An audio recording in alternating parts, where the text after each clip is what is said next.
আজ সন্ধ্যাবেলায় নুডলস রান্না করলাম। আর নুডলস রান্না করতে গিয়ে প্রথমে গরম পানিটাকে সিদ্ধ করে নিলাম।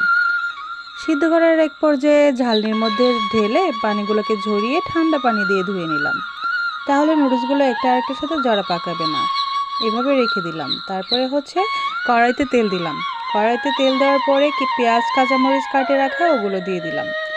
তারপর এগুলোকে সুন্দর করে নেড়ে চেড়ে 2টা ডিম ভেঙে নিলাম। 2টা ডিম আমি সুন্দর করে তেলের মধ্যে ছেড়ে দিলাম। অবশ্যই পেঁয়াজটা ফ্রাই হতে হবে। আমার পেঁয়াজটা কিন্তু ফ্রাই হয়ে গেছে।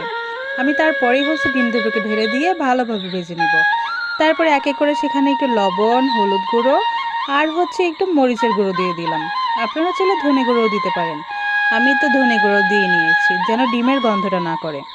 তো এগুলো দেওয়া হয়ে গেলে তারপরে আমরা এগুলোকে ভালোভাবে আবারও নেড়ে নিব। সুন্দর করে নেড়ে ছেড়ে তারপরে ওখানে নুডলসগুলোকে দিয়ে দিব। নুডলসগুলোকে দিয়ে আবারও ভালোভাবে নেড়ে নিব। তারপরে এগুলোকে ভালো করে নেড়ে ছেড়ে তারপরে মশলাগুলোকে ছেড়ে দিব। মশলাগুলোকে ছেড়ে দিয়ে তারপরে আবারও সুন্দর করে নেড়ে চেড়ে নিব যেন সবগুলো মশলা সুন্দরভাবে মিশে যায়। সবগুলো মশলা সুন্দরভাবে মেশার পরে তারপরে এগুলোকে একটা বাটিতে বেড়ে নিব। তো দেখেন কত সুন্দর একটা নুডলস লুক আসছে, তাই না?